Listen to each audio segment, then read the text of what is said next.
Docas de Nova York, janeiro de 1943.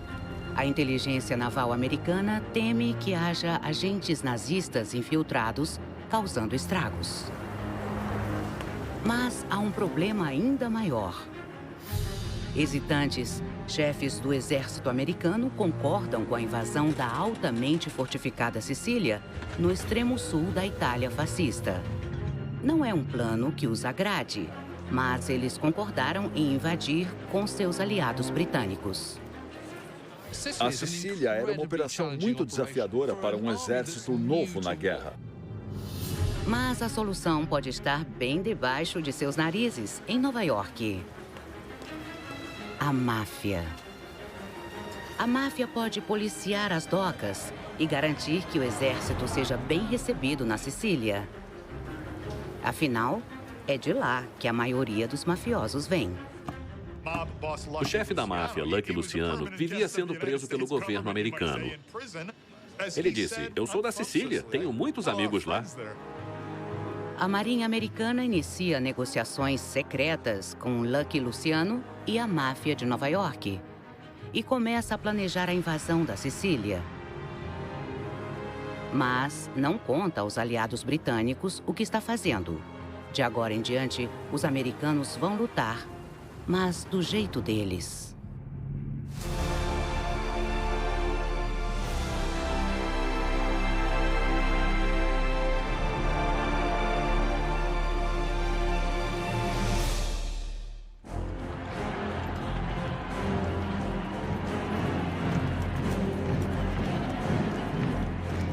A Itália é jogada no meio da Segunda Guerra por seu extravagante ditador militar Benito Mussolini, pai do fascismo e líder italiano desde 1922. No início da guerra, ele se torna o maior aliado da Alemanha nazista. A história de Mussolini é uma das mais incríveis da Europa. Seu reinado na Itália era um espetáculo de uniformes ornamentados, peitos empinados e exibições na varanda do Palácio Venezia.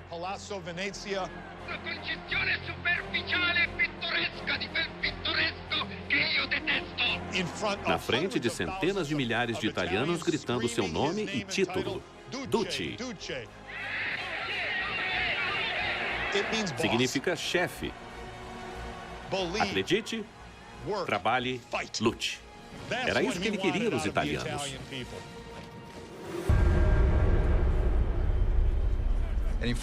Mussolini, ao menos até 1934, era considerado mentor de Hitler.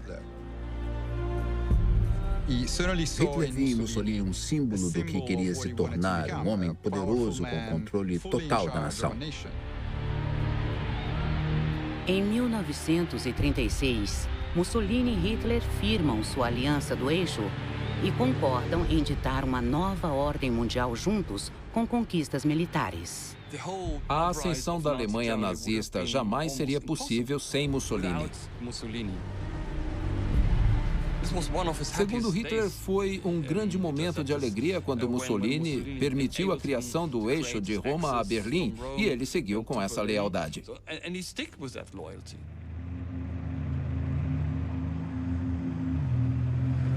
Em 1940, os dois ditadores inflamam a Segunda Guerra lado a lado, conquistando territórios da Europa e norte da África.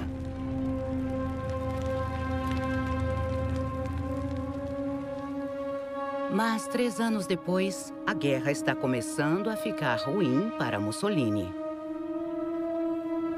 As forças italianas estão prestes a sofrer uma derrota esmagadora no norte da África, pelas mãos dos britânicos e americanos. De repente, o reinado de Mussolini parece frágil.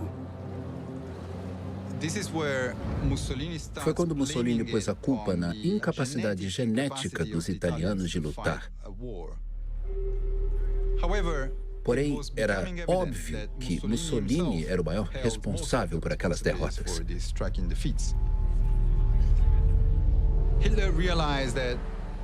Hitler percebeu que sua relação pessoal com Mussolini o prejudicava mais do que o beneficiava, e o equilíbrio de poder entre os dois líderes pesou a favor de Hitler e da Alemanha nazista.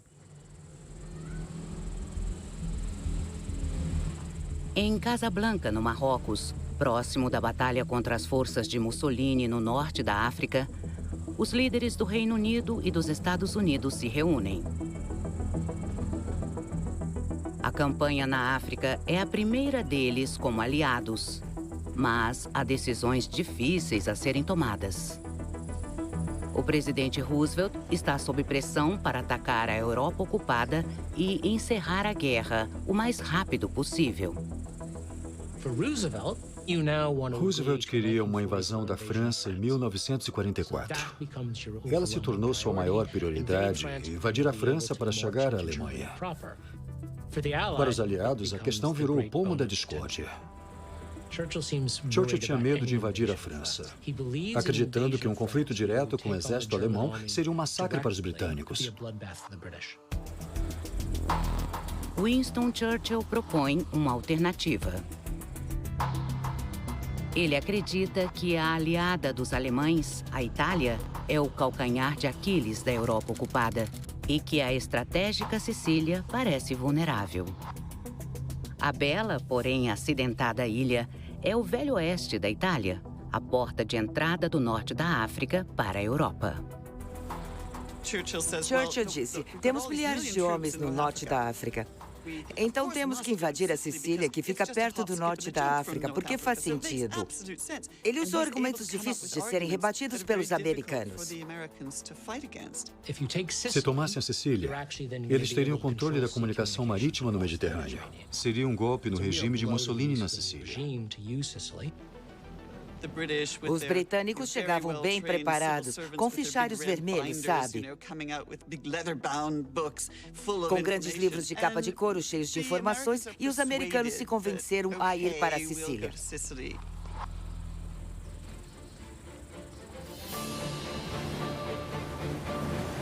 Em 9 de julho de 1943, uma enorme força de invasão anfíbia enfrenta uma rara tempestade de verão no Mediterrâneo. Em meio à escuridão, mais de 3.000 navios levam 160.000 homens para a Sicília. Os aliados estão voltando para a Europa pela primeira vez desde que a Alemanha nazista escravizou o continente. E o poderio material à mostra, apenas 3 anos depois da ocupação, é muito impressionante. Foi a maior operação anfíbia já montada. Imagine a alegria de chegar em solo europeu. Foi um momento incrível da guerra.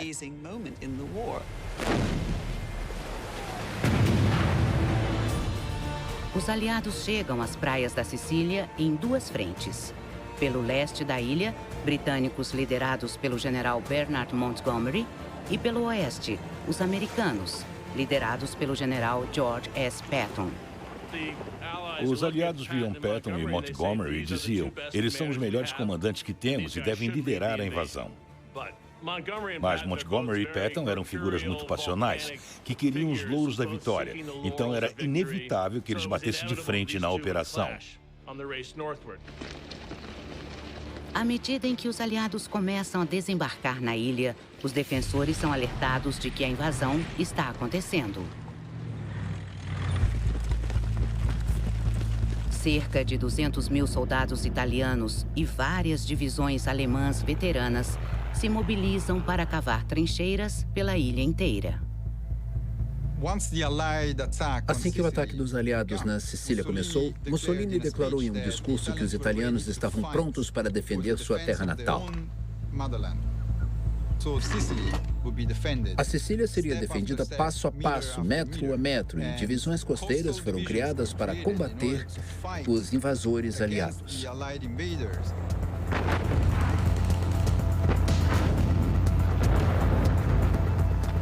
Durante muitos dias, o combate segue na Sicília e os aliados sofrem muitas baixas. Mas em certas partes da ilha, há uma mudança na batalha. Em algumas cidades e vilarejos no oeste, os americanos entram sem resistência.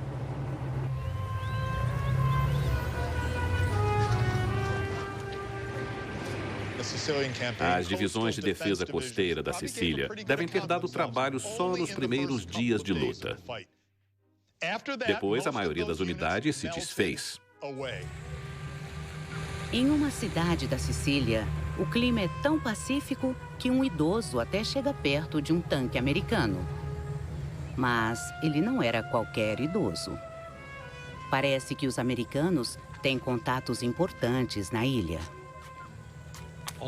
Em 19 de julho de 1943, os tanques americanos chegaram em Villalba. E Don Calogero Vizzini, que era tipo o rei de Villalba, entrou num tanque americano e sumiu. Nunca um gangster de 60 anos entraria em um tanque Sherman sem autorização.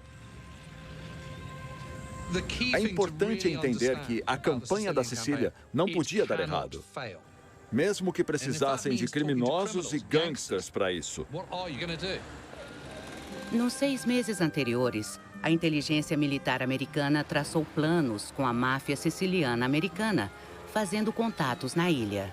O impacto do trabalho deles não é totalmente conhecido, mas os mafiosos do oeste da ilha odiavam Mussolini por estragar seus esquemas e queriam que seu regime acabasse. E com o contato do grande chefe da máfia da Sicília na época, o acordo foi que ele convencesse os sicilianos a baixarem suas armas. E muitos soldados na ilha, ainda mais nas divisões costeiras, eram sicilianos. O interessante da campanha dos aliados na Sicília é que muitos soldados, ainda mais americanos, eram descendentes de sicilianos. Havia um laço de sangue entre os invasores e a população local. E isso facilitou o avanço americano na Sicília. Isso era ótimo para Patton e os americanos, porque eles avançavam muito, algo bom para a imagem deles. Havia muitas fotografias e filmagens de Patton sendo recebido por multidões em Palermo. Ele recebeu todos os aplausos sem ter feito muito esforço. Ótimo. Patton e os americanos avançam. Em menos de 2 semanas, eles tomam o oeste da Sicília. Mas no leste, o porto crucial de Messina ainda não está tomado. E uma disputa interna ameaça atrapalhar a campanha. Os britânicos, que estão abrindo caminho no leste da ilha enfrentando os alemães, desconfiam do sucesso americano e criam obstáculos para impedir seu avanço. O general Montgomery leva suas forças para uma rodovia central pelo setor americano da ilha, bloqueando a rota até Messina. Montgomery estava muito preocupado com seu prestígio, com ofensas e tudo mais. Montgomery se sentia superior e Patton também, mas Patton era assim. Furioso, Patton é forçado a desviar pelas vias costeiras próximas a Palermo, determinado a tomar Messina primeiro. Ele era muito impaciente. Quando um burro bloqueou a estrada, Patton atirou na cabeça do burro e o tirou do caminho.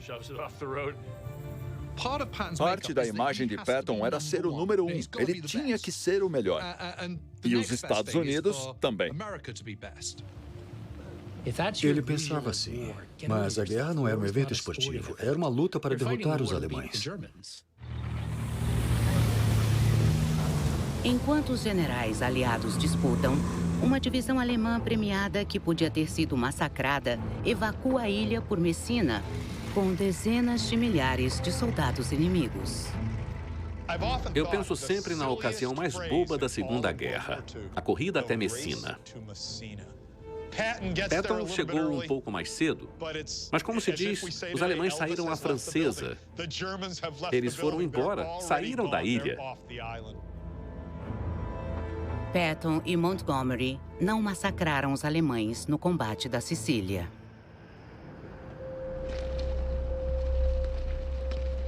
No continente italiano, a fuga dos alemães é um pequeno consolo para o regime fascista. Suas forças são derrotadas de novo e eles perdem uma ilha crucial no quintal de casa. Benito Mussolini está em uma conferência com Adolf Hitler quando descobre que a Sicília está prestes a cair e a capital da Itália, Roma, foi bombardeada. Mussolini ficou arrasado com a notícia e Hitler furioso. Eles pensaram, como os aliados estão bombardeando Roma e me diz que seu exército é forte e tudo vai ficar bem. Quando as cidades italianas começaram a ser bombardeadas, o dano emocional foi enorme, porque o povo italiano percebeu que estava vulnerável perante o poderio militar do inimigo. Esse foi o ponto de virada crucial para Mussolini. Mussolini é chamado para uma reunião de emergência com o rei da Itália e o Grande Conselho do Fascismo. O clima é sepulcral. A situação de Mussolini ficou desesperadora porque o rei e as figuras mais importantes do regime fascista deram um basta e decidiram que o governo de Mussolini tinha chegado ao final. Para um líder que tinha tido controle absoluto de um país por mais de 20 anos, ser deposto deve ter sido uma tragédia psicológica. Mussolini é preso e levado até um hotel protegido no centro da Itália. E o governo interino italiano envia mensagens secretas para os aliados sobre mudar de lado. Em Quebec, no Canadá, Roosevelt e Churchill estão em uma conferência para discutir as propostas americanas para o ataque do dia D na França ocupada, quando ouvem as notícias da Itália. Churchill disse, vamos começar a entrar pela Itália e ajudá-los a trocar de lado para chegarmos aos Alpes logo. Fazer da Itália o alvo principal em 1943 e 1944. Em vez de entrar pela França, passar pela costa italiana até chegar à Alemanha. O sucesso da campanha da Sicília parece justificar a estratégia de Churchill. Encurralado, o presidente Roosevelt sente que não tem escolha a não ser aceitar o plano do primeiro-ministro novamente e invadir a Itália. Churchill era muito inteligente e disse, a Itália vai ser fácil de tomar. Os alemães estão fugindo. A vitória vai ser super fácil e não vai custar muitas vidas. Novamente, ele conseguiu convencer os americanos. A decisão de invadir a Itália foi tomada com peso pelos americanos. Mas Churchill conseguiu o que queria. Tudo mudou. Foi da invasão da Sicília ao caos italiano. Tipo, pode invadir a Itália. Porque eles achavam que a Itália ia trocar de lado e eles tomariam o país relativamente rápido. Mas enquanto os aliados planejam a invasão da Itália, seus preparativos são interrompidos por um escândalo. O general mais eficiente dos Estados Unidos perdeu a noção. O momento mais famoso de Patton na Sicília, infelizmente, não teve nada a ver com os alemães, e sim com agredir 2 de seus soldados no hospital. Ele estava visitando um hospital e disse a um soldado, o que está fazendo aqui? E o jovem respondeu alguma coisa como, eu não aguento mais, senhor. Ele havia lutado por muito tempo. E a resposta de Patton foi um tapa. Para dar coragem. Mas os americanos e britânicos não agrediam seus homens. A saúde mental de Patton não estava boa na Sicília. Com a controvérsia, Patton é retirado do comando e o general novato, Mark Clark, fica no comando dos americanos que iam para a Itália. Clark buscava a glória. E ele teve uma ascensão meteórica na Segunda Guerra. Clark insistia, eu preciso de um exército. Pela primeira vez, Clark foi realmente testado no comando. Em uma profissão conhecida por grandes egos, Mark Clark devia ter o maior de todos. Ele exigia que os fotógrafos tirassem outra foto se ela não saísse bem. Infelizmente, ele misturava arrogância com superestimação de suas capacidades. Eu não sei por que ele era tão criticado. Todos os comandantes americanos tinham muito a aprender, e Mark Clark era um deles. Em setembro de 1943, a invasão anfíbia dos aliados é iniciada. Mark Clark envia suas forças para Salerno, na costa sudoeste do país. Mas durante a viagem, os homens recebem a notícia de que a Itália está quase se rendendo. E o clima na fronteira é quase de comemoração. Clark e seus homens esperam pouca resistência das tropas italianas em Salerno. Mark Clark achava que ia desembarcar sem problemas, então decidiu enviar suas tropas sem um bombardeio preparatório, ou seja, sem proteção.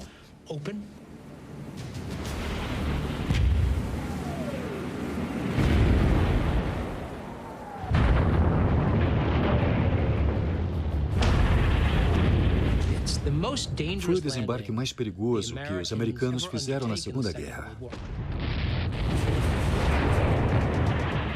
O que eles não entendiam era que os alemães estavam lá e em peso.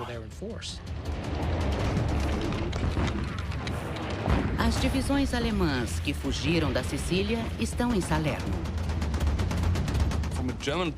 Do ponto de vista alemão, a defesa da Sicília tinha sido um sucesso para ganhar tempo. O exército alemão devia mostrar para o mundo que iria expulsar o inimigo de lá. Politicamente, eles deviam mostrar a capacidade do exército alemão de defender a Itália. Enquanto os aliados planejam a invasão, os nazistas tomam o controle da Itália.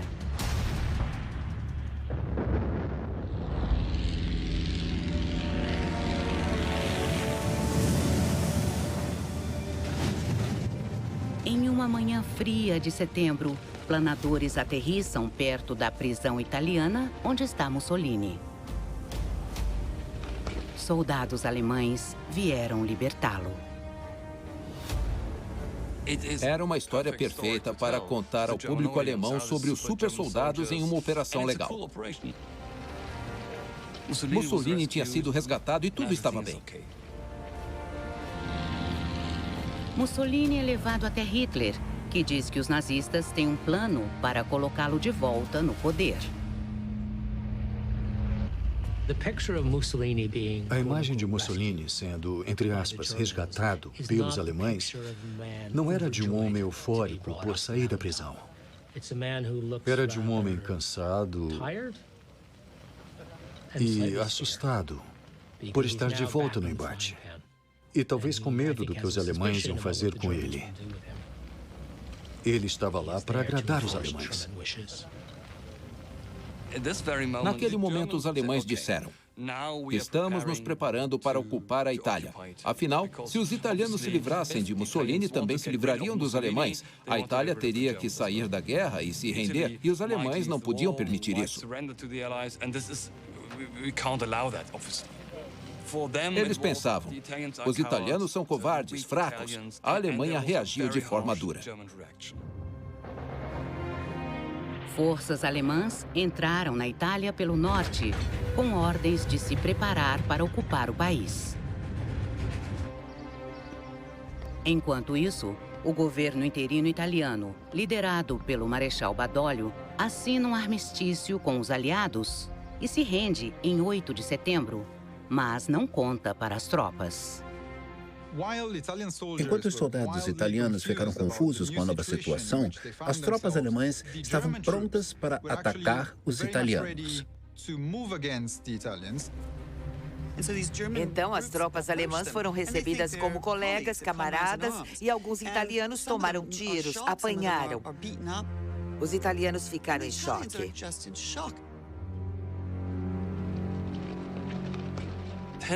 Dezenas de milhares sofreram e morreram como reféns dos alemães.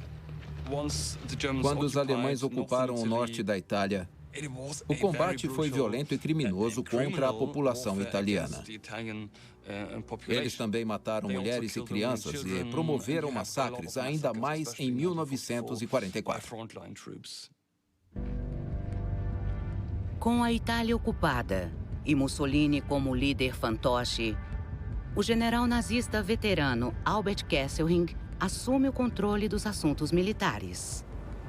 O sorridente Albert se ofereceu para o cargo, prometendo que lutaria por cada metro do país. Tem várias fotos dele sorrindo, fazendo piada. Mas, dito isso, ele tratava a Itália como a única batalha, o único combate sendo travado. Ele não ligava se cada centímetro do país fosse destruído. Não era o país dele. Em Salerno, a invasão anfíbia da Itália pelos americanos ainda está empacada na praia 4 dias depois do desembarque. Kesselring e suas forças alemãs cercam e criam terror no local de desembarque. Quase 3.000 soldados americanos são mortos ou feridos. E o general novato Mark Clark começa a perder a calma. Salerno foi a estreia de Clark, sua primeira experiência real de comando. E ele não foi muito bem. Ele entrou em pânico no contra-ataque dos alemães e falou para o almirante responsável pela embarcação: podemos recuar e desembarcar em outro lugar? Os alemães começaram a usar megafones para dizer: se não se renderem, morrerão. E muitos morreram.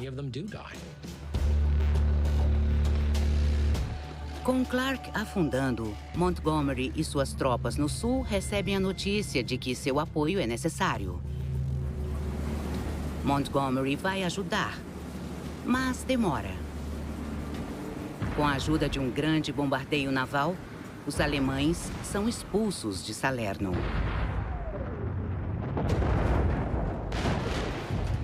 Mas o incidente deixa Mark Clark se sentindo humilhado e muito ressentido com os britânicos. Ele fica determinado a mostrar que, no futuro, lutará de seu jeito e vencerá. Em Salerno, os britânicos quase o puseram na posição de pedinte por pedir reforços ao superior. Clark deve ter desenvolvido uma paranoia patológica, suspeitando que os britânicos estavam tramando para ganhar mais do que a cota justa de glória na campanha da Itália. Mas o problema era que, na Itália, o inimigo se escondia em um dos terrenos mais hostis do planeta. Enquanto Mark Clark e suas tropas seguem para o norte, elas são atacadas exaustivamente pelas defesas de Kesselring.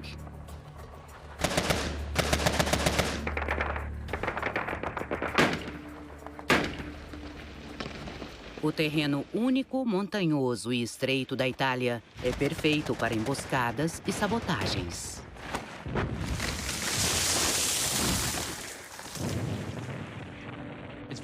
É muito fácil defender a Itália. Tem muitas montanhas, passagens estreitas. Na hora de recuar, basta explodir as pontes, espalhar explosivos. É um lugar horrível para se lutar. No meio de um inverno rigoroso, as forças de Clark se infiltram no flanco ocidental da Itália, com dezenas de milhares de baixas.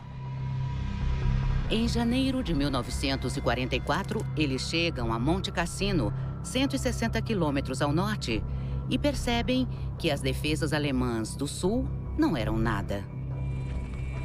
Eles estão se aproximando da linha Gustav alemã.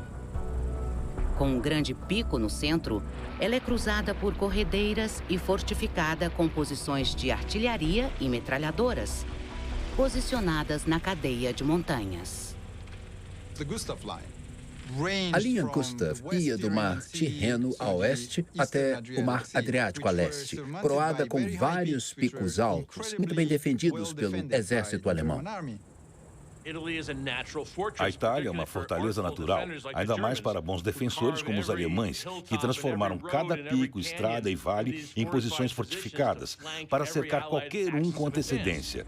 Eram posições criadas pelos engenheiros alemães.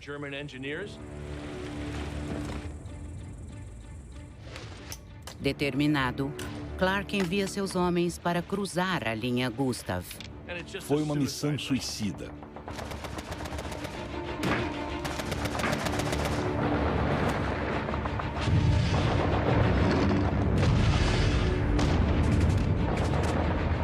O comandante da 36ª Divisão disse: Clark, isso é impossível. Vou perder todo mundo. Não me obrigue. Não há esperança. E Clark respondeu: você tem que fazer isso.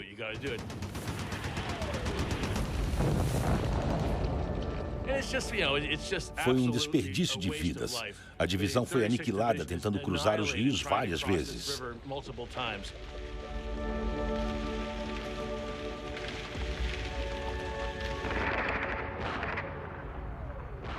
Eles lutavam de uma colina até a ravina, até a montanha, até o outro rio, até a outra montanha.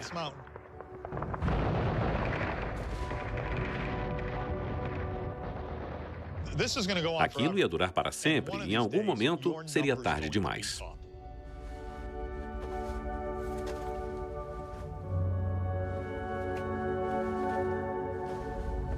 Todos os ataques na linha Gustav terminam em fracasso e Clark é forçado a cancelar a operação. Os aliados não têm mais o que fazer. De repente, toda a premissa da campanha italiana foi anulada pelo caos. O problema era que Churchill estava arriscando a sua reputação. E eles estavam presos, sem poder passar.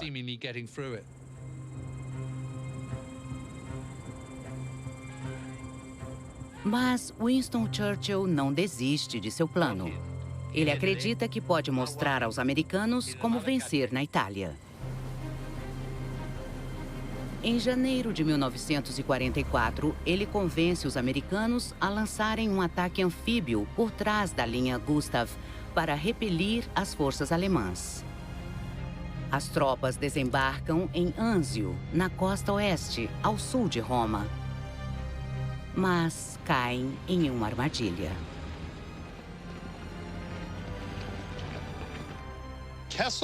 Kesselring destruiria cada centímetro da Itália se achasse que isso impediria o avanço dos aliados. Ele não ligava. Mussolini tentava seguir os passos dos antigos imperadores romanos e drenar os pântanos ao sul de Roma. Quando o imperador se importava com o povo, ele executava esse tipo de política pública. A instalação de bombas hidráulicas criou um ambiente melhor para os camponeses pobres do nordeste da Itália se estabelecerem. Mas com o avanço dos aliados, pouco antes do Natal, o exército alemão se apossa das bombas. Os italianos imploraram: não destruam as bombas. Mas eles destruíram. As fazendas foram inundadas. Não havia onde morar. E consequências ainda mais sombrias virão. Os nazistas sabem que a água parada seria criadouro de mosquitos de malária. E há um surto da doença em Anzio. Os alemães tiraram vantagem da malária na Itália e lançaram um combate biológico contra os aliados. Em alguns casos, eles revertiam as bombas para trazer água salgada para os pântanos, porque o mosquito da malária se reproduz melhor em água salobra. E eles queriam infectar os aliados e os italianos. Com a área inundada por pântanos contaminados, as forças americanas de Anzio não têm saída.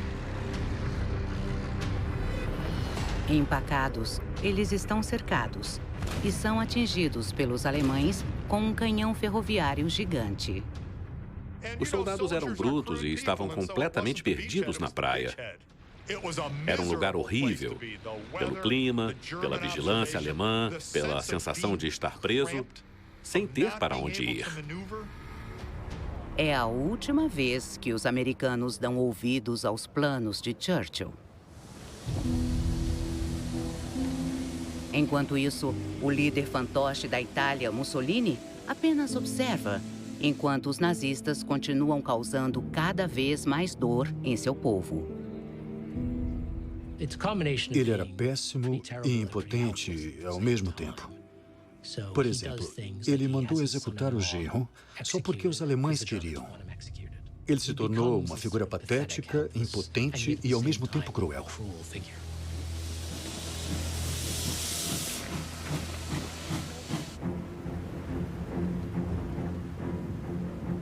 Em fevereiro, na linha Gustav, mais alguém aparece para tentar acabar com o impasse sangrento dos aliados.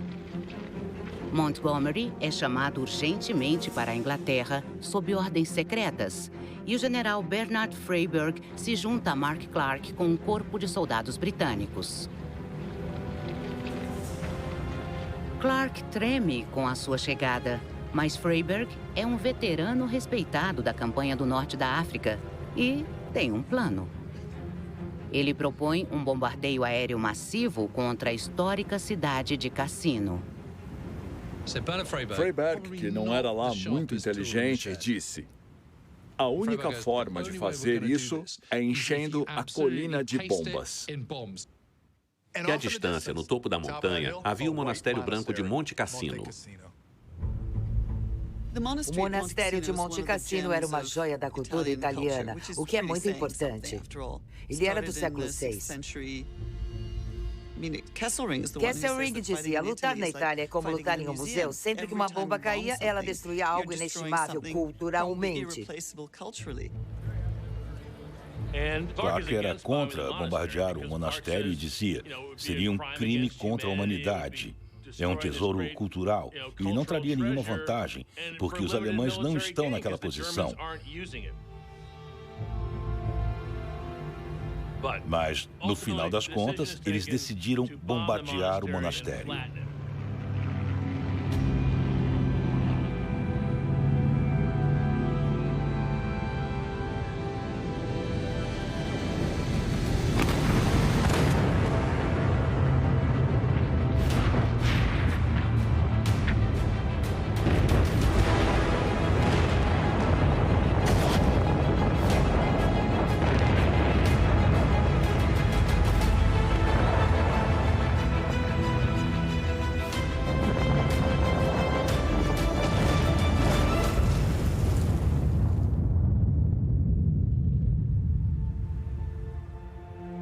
Na manhã seguinte, o antigo monastério está em ruínas. E centenas de italianos que se protegiam na área estão mortos. Mas Clark, ainda furioso com o bombardeio, se recusa a se mobilizar. Destruir o monastério de Cassino não teve valor para os aliados. Eles achavam que poderia ter soldados alemães ali, mas nós sabemos que não tinha, e os alemães respeitavam monastérios. Naquela situação foi um erro.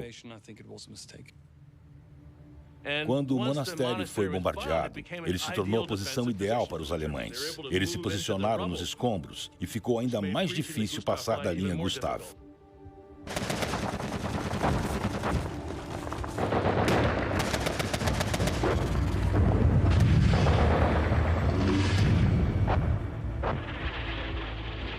Após 5 meses, a campanha da Itália se torna um impasse sangrento destrutivo. A promessa de Churchill de que a Itália seria o calcanhar de Aquiles do eixo agora parece ridícula.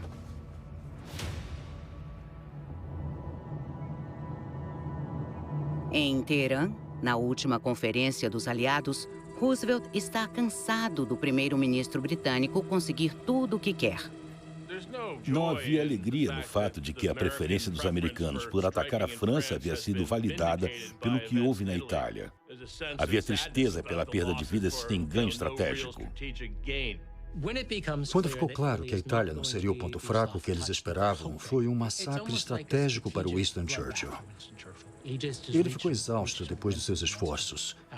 Os americanos disseram, acabou, vamos invadir a França.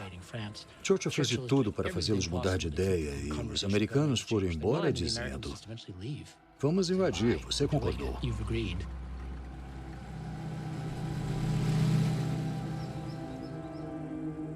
Após Teherã, a data e os planos para o dia D na França finalmente são confirmados, ainda que mantidos em sigilo. Mas um dos poucos a serem informados é Sir Harold Alexander, o chefe britânico do exército aliado na Itália. Churchill diz a Alexander para não abandonar a campanha da Itália. Ele quer uma grande ofensiva para atrair as forças alemãs para longe da França no dia D. Alexander sabe que é a última chance do primeiro-ministro britânico de fazer a campanha na Itália compensar. Harold Alexander sabia que seu exército tinha um papel crucial na derrota dos alemães. Eles estavam desviando homens que estariam no dia D para garantir sucesso. Harold Alexander dá um papel crucial para Mark Clark em sua nova ofensiva na Itália. Clark recebe o comando de um exército altamente reforçado na praia de Anzio e a tarefa de destruir os alemães quando eles recuarem da linha Gustav. O exército de Clark seria responsável por cercar talvez 50 ou 60 mil homens, ou talvez mais. Se eles os cercassem e acabassem com eles, seria um grande golpe nas forças nazistas. Para executar seu plano, Alexander recebe muitos reforços. Forças incrivelmente variadas de todo o mundo, tropas brasileiras e soldados poloneses libertados do cárcere no Oriente também se unem à luta. Quase 500 mil de homens vão em direção à linha Gustav.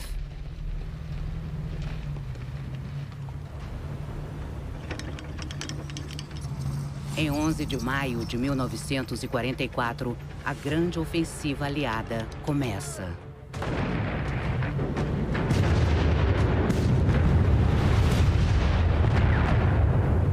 E desta vez é avassaladora.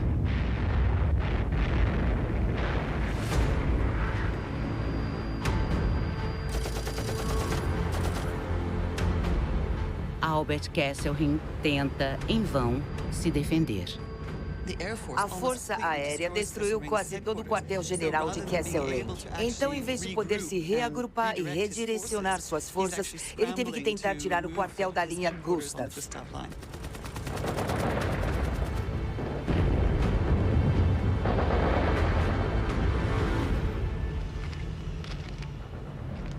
A batalha pode ser sangrenta, mas os aliados começam a finalmente desmontar as defesas do inimigo e cruzar os rios que os frustraram por tanto tempo. E o exército alemão inicia uma retirada apressada para o norte, como Harold Alexander havia previsto. A notícia chega até Clark. Saia de Anzio e vá derrotar os alemães no leste. Mas assim que os americanos saem da praia de Anzio,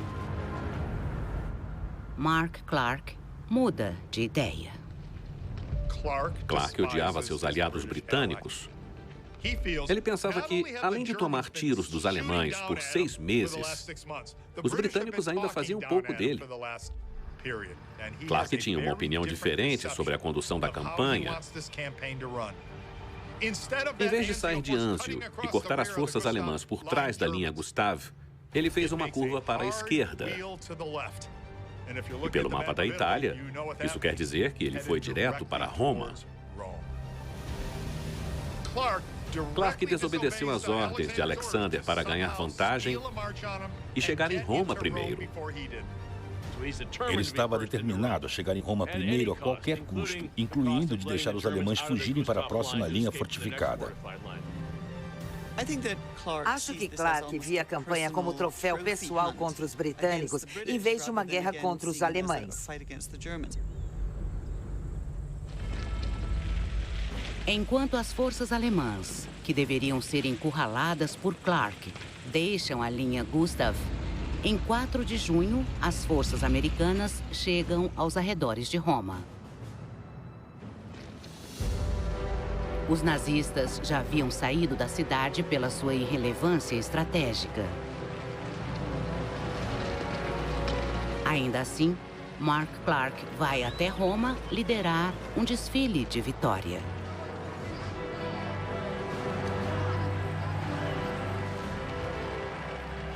Ele queria entrar em Roma como um conquistador.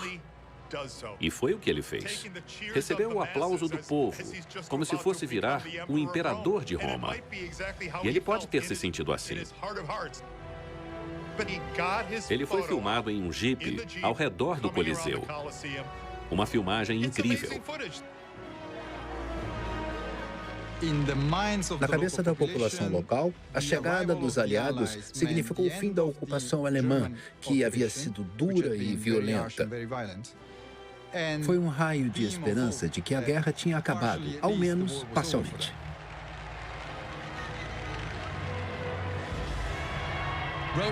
Roma foi a primeira capital europeia libertada do eixo. Foi um grande triunfo. Isso saiu na capa de todos os jornais e nos cinejornais no dia seguinte, 5 de junho.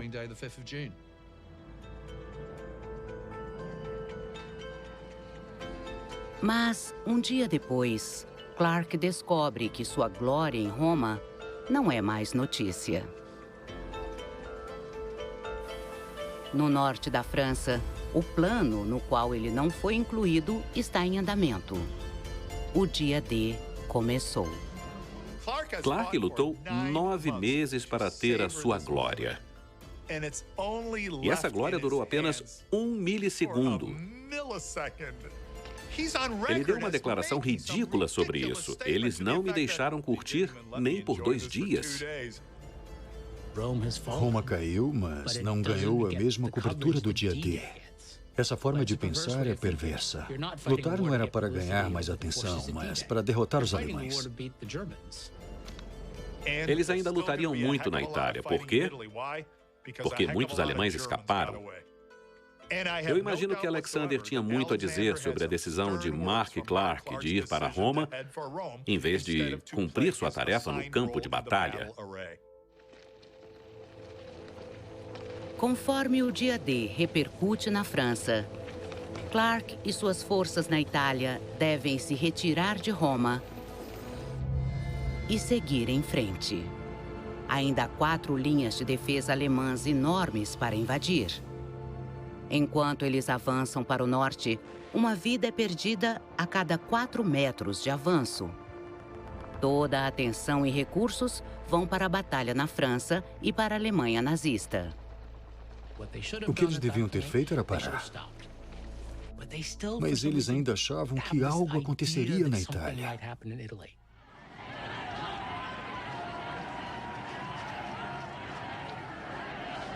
Em 28 de abril de 1945, os olhos do mundo se voltam para a Itália para um momento breve e dramático. Benito Mussolini é capturado por rebeldes italianos tentando fugir para a Áustria.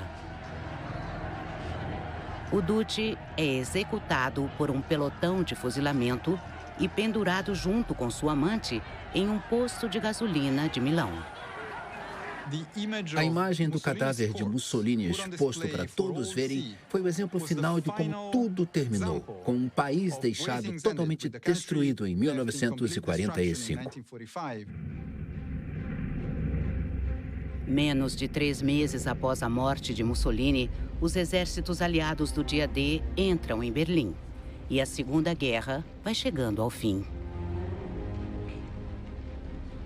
Quase 60 mil soldados aliados deram suas vidas na Itália, mas nenhum chegou a lutar na Alemanha nazista.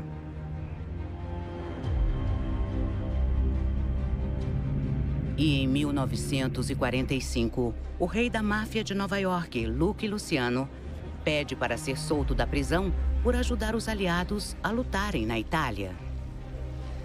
Seu pedido é aceito e ele é deportado para a Sicília, onde ajuda a máfia a retomar o controle da ilha. O governo italiano continua combatendo a máfia na Sicília até hoje. O único consolo do horror do que aconteceu na Itália foi que ele diminuiu a força dos alemães. Mas, analisando como historiador, me pergunto, por que não fizemos melhor?